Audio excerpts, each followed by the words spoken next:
अच्छा एक बात बताइए, राष्ट्रपति कौन सदन का सदस्य होता है? लोकसभा का, राज्यसभा का, विधानसभा का, विधान परिषद का, किसी भी सदन का नहीं। राष्ट्रपति किसी सदन का सदस्य होता है? नहीं ना होता है। दूसरी बात, अगर कोई व्यक्ति किसी सदन का सदस्य है और राष्ट्रपति निर्वाचित हो गया तो पद ग्रहण करने से पहले उस सदन की सदस्यता छोड़ेगा या रहेगा? छोड़ना देगा।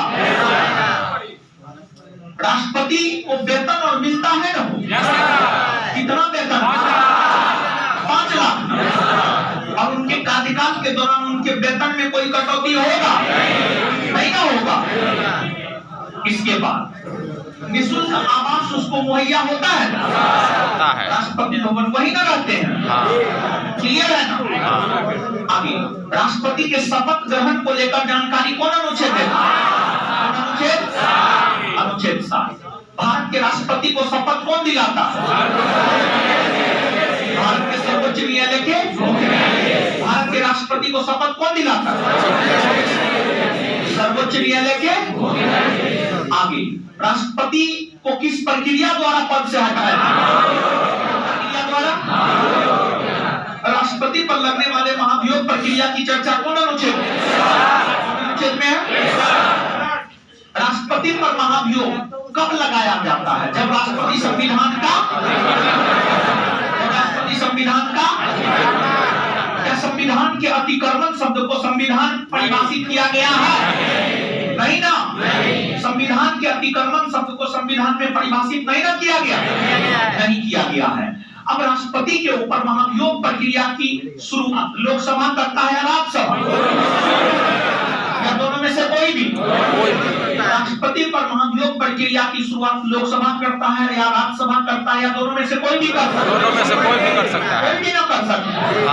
राष्ट्रपति पर जो महाभियोग प्रक्रिया की शुरुआत दोनों में से कोई भी सदन करता है, इसकी सूचना राष्ट्रपति को कितना दिन पूर्व देना? कितना दिन पूर्व? कितने सदस्यों का लिखित समर्थन होना? कितने सदस्यों का? 1/4। दूसरी बात आगे बताइएगा, राष्ट्रपति के महाभियोग प्रक्रिया को संसद के दोनों सदनों को किस बहुमत से पारित करना है? किस बहुमत से? किस बहुमत से? 2/3 ना, 2/3 बहुमत से ना। चलिए ठीक है, 2/3 बहुमत से पारित करना होता है। चलिए इसके बाद जो है आप आगे बताइएगा कि राष्ट्रपति के ऊपर लगने वाला जो महाभियोग प्रक्रिया है वह कैसी प्रक्रिया? कैसी प्रक्रिया है? और न्यायिक प्रक्रिया क्यों है, इस बात को समझे? और न्यायिक इसलिए है क्योंकि जितने सदस्य निर्वाचन में भाग लेते हैं उनके सदस्य महाभियोग प्रक्रिया में भाग नहीं लेते हैं। इसी वजह से अन्यायिक प्रक्रिया है। अब बताइएगा एक बात, कौन ऐसे सदस्य हैं जो राष्ट्रपति के निर्वाचन में भाग नहीं लेते हैं लेकिन महाभियोग प्रक्रिया में भाग लेते हैं? लोकसभा और राज्यसभा के मंत्री। एक बार फिर से, कौन ऐसे सदस्य हैं? एक बार फिर से सुनिएगा क्वेश्चन ध्यान से। कौन ऐसे सदस्य हैं जो राष्ट्रपति के निर्वाचन में भाग नहीं लेते हैं लेकिन महाभियोग प्रक्रिया में भाग लेते हैं?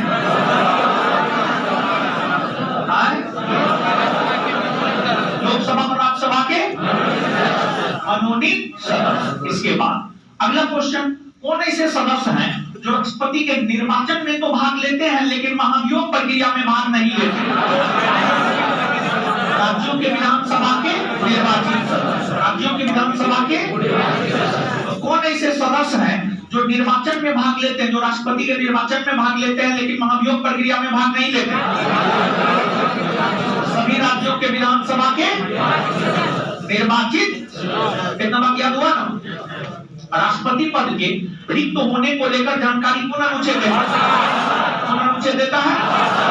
और अनुच्छेद 62 यह कहता है कि राष्ट्रपति का पद रिक्त होने के कितने माह के भीतर नए राष्ट्रपति का हो जाना चाहिए।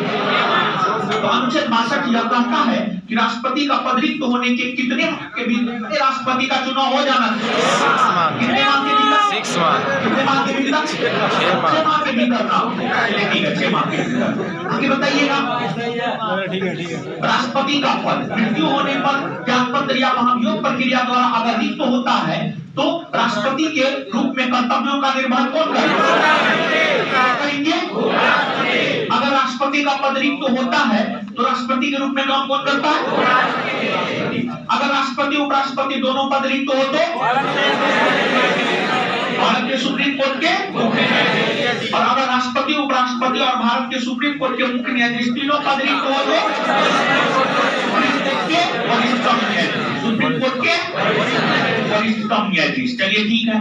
इसके बाद आगे बताइएगा, अगर कार्यकाल की समाप्ति के आधार पर पद रिक्त होता है तब राष्ट्रपति के रूप में काम उपराष्ट्रपति करते हैं या वर्तमान के राष्ट्रपति ही तब तक करते हैं नहीं आ जाता,